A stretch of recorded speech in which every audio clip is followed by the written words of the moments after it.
And I'm very interested, Paulie, in watching Ahmed Elbiali, undefeated, 11-0 with 10 KOs. As Brian said, he's a very interesting young man. He has his degree from Florida International. He's studying international business and graduate school to get an MBA, but he can crack a little bit. Yeah, he can crack a little bit. He's 11-0 with 10 knockouts.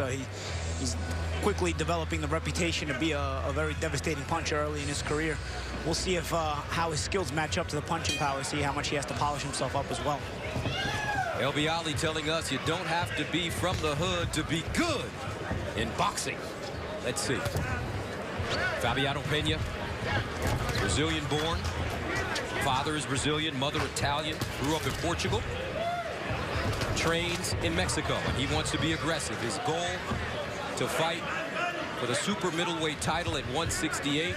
We called Andre Ward during our meeting. There was no answer. First, he's got to take care of Elbiali in front of him. That's a tough task in and of itself. I'll tell you what, he told us he would go right after the big puncher Elbiali, and that's what he's tried to do so far. That can be good and bad because, you know, you can walk right into the power of a big power puncher like that and getting yourself knocked out. But at the same time, if you start backing him up, it's harder to develop. It's harder to generate that power for the big puncher when he's on the back foot.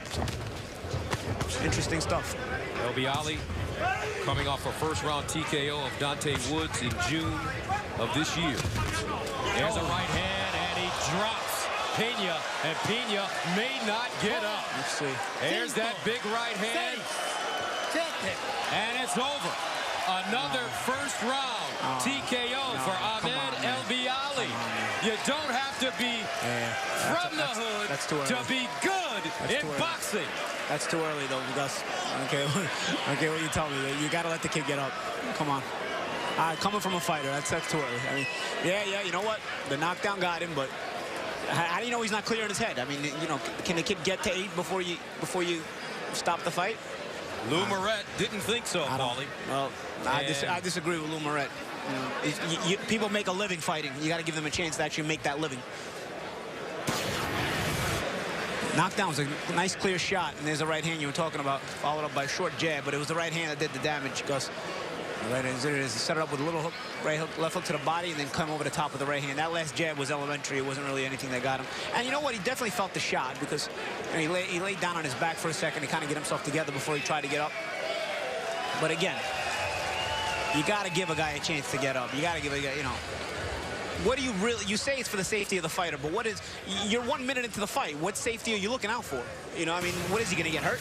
You're 1 minute into the fight. Paulie, I don't think that it would have really made a difference. Maybe it wouldn't have. Maybe it wouldn't have. But even he got hit with a good shot and rolled over. As a fighter, you want closure. As a fighter, you want closure to see how, you know, how maybe if you could have finished, maybe you couldn't finish. Maybe he couldn't finish. You know what, Gus, I probably agree with you. Elbiali probably gets him out of there later on in the fight.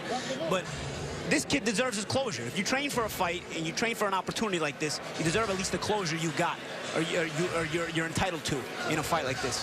The fight had just started. If it's round 10, okay. Duly noted, Paulie Malignaggi, two-time world champion. All right, let's go to Ray Flores for the official decision. Ladies and gentlemen, our referee in charge, Dr. Lou Moret, waves off the bout at 1 minute 15 seconds of the first round for your winner by knockout and still undefeated, Ahmed Elbiali.